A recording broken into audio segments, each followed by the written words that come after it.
Bonne année à tous. On commencera par une mission un poil différente cette semaine puisque Lily n'est pas dispo. Donc vous aurez que ma tête et ma voix cassée parce que je me suis toujours pas remis d'avoir chanté Bohemian Rhapsody en karaoké au jour de l'an. Figaro. Une catastrophe, hein, je sais vraiment pas chanter.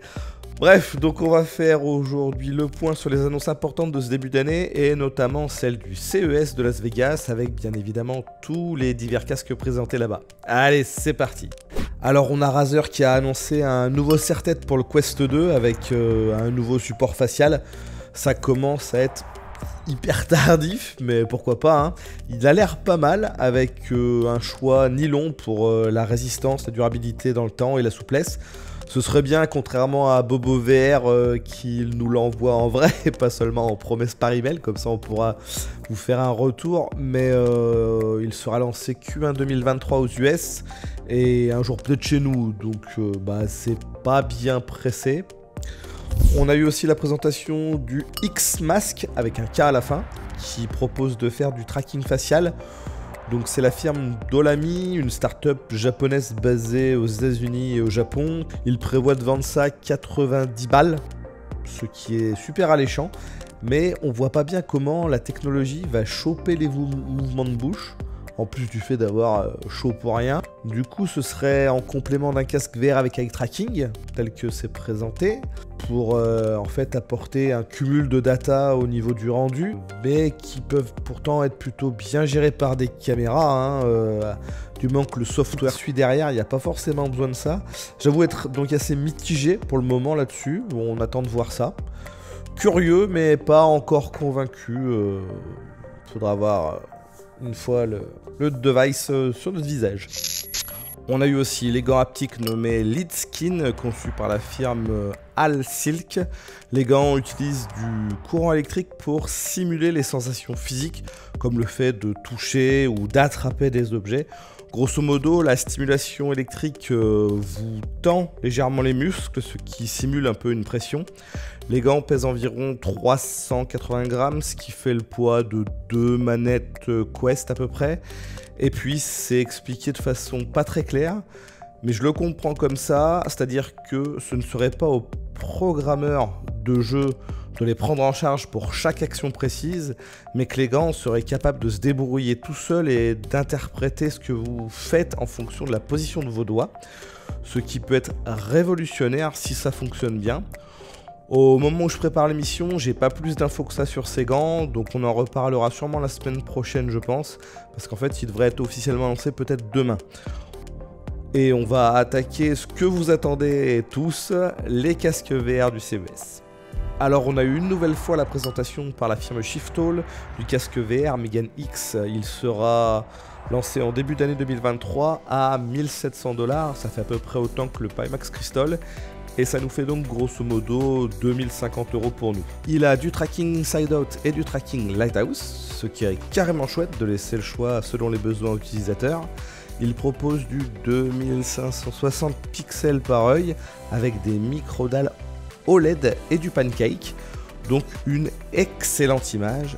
Par contre, on n'a toujours pas le fauve officiel et je crains le pire étant donné le form factor type lunette. À mon avis, il est assez réduit. Il n'est pas autonome du tout, il ne peut pas fonctionner en Wi-Fi 6. En fait, la puce Snapdragon XR à l'intérieur, elle ne sert simplement que pour le tracking de référence de Qualcomm. Et donc, il faut bien un câble DisplayPort à brancher du casque au PC. Et par contre, il ne supporte pas les cartes graphiques d'AMD d'après le site internet. Ça commence quand même à faire pas mal de petits défauts, surtout pour ce prix. Du coup, le Vive XR Elite a enfin été présenté au CES 2023. C'est celui qu'on appelait jusque-là le Flocus, suite aux éléments qu'avait réussi à dégoter l'analyste Sadly Bradley. La bonne nouvelle, c'est que c'est comme d'hab, il s'est pas trompé. Et la mauvaise nouvelle, c'est qu'il ne s'est comme d'hab pas trompé. On parle donc d'un casque reprenant en partie les caractéristiques du Vive Flow, tout en ayant la possibilité d'intégrer les manettes et la tâche arrière du Vive Focus 3 pour bien le bloquer. Il est autonome et équipé de lentilles pancake. Il propose du 1920 par 1920 pixels par œil, c'est-à-dire la même chose que le Quest 2 et le Quest Pro, et sur 110 degrés de champ de vision avec un réglage PD manuel de 54 à 73 mm.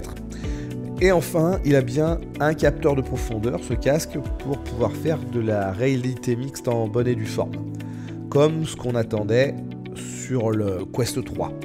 Il pourra faire tourner donc des jeux Android comme le Vive Flow sur grand écran et des jeux PC en Wi-Fi 6 et aussi donc des jeux autonomes. Et HTC a montré une flopée de jeux déjà compatibles, ce qui est très bien. Et vous aurez la possibilité de rajouter en module de l'eye tracking et du tracking facial un peu plus tard dans l'année. On n'a pas les dates pour l'instant.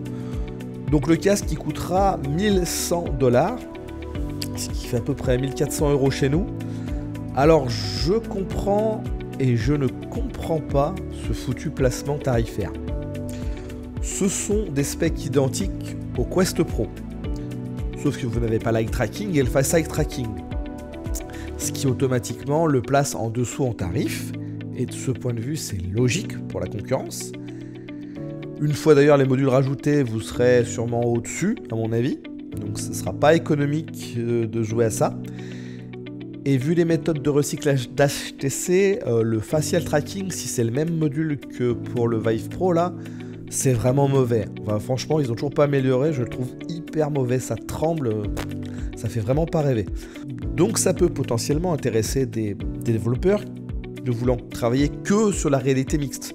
Mais c'est vraiment dommage de se passer de l'eye tracking et du tracking facial qui sensiblement risque quand même d'être l'avenir. Et pour un tarif similaire, vous avez la possibilité d'avoir le Vive Focus 3, qui est super bien équilibré, qui a des écrans bien meilleurs, on est sur 2440 pixels par œil. Alors vous n'aurez pas de réalité mixte et de pancake, mais est-ce que c'est vraiment nécessaire pour un gamer ? Et là où ça coince encore plus, c'est que si vous souhaitez du pancake, bah vous avez le Pico Neo 4, et il est à 2160 pixels par œil, donc il est plus haut. Alors il y a pour le moment des défauts software en autonome, c'est comme si l'image en fait était étirée sur une sphère, donc ça génère un peu des déformations quand on tourne la tête en autonome, chose qui finira de toute façon tôt ou tard par être réglée. Mais par contre, une fois dans Virtual Desktop, c'est que vous envoyez les données en Wi-Fi, l'image elle est impeccable et le casque il vaut 400 balles. Alors vous n'aurez pas de réalité mixte par contre. C'était possible sur le papier, mais techniquement ce qu'on a comme passe-through, l'image est trop sale pour que ce soit possible. Elle est trop distordue en plus. Donc du coup le Vive XR Elite, c'est un bon casque, mais il affronte pour un gamer PC le Vive Focus 3, qui est excellent, pour un prix similaire, et le Pico 4 qui a le pancake pour beaucoup moins cher. Entre 600 et 800 €, si vous n'êtes pas trop fan des marques chinoises, ça fonctionne. Mais à 1300 balles, ça me paraît quand même vachement compromis.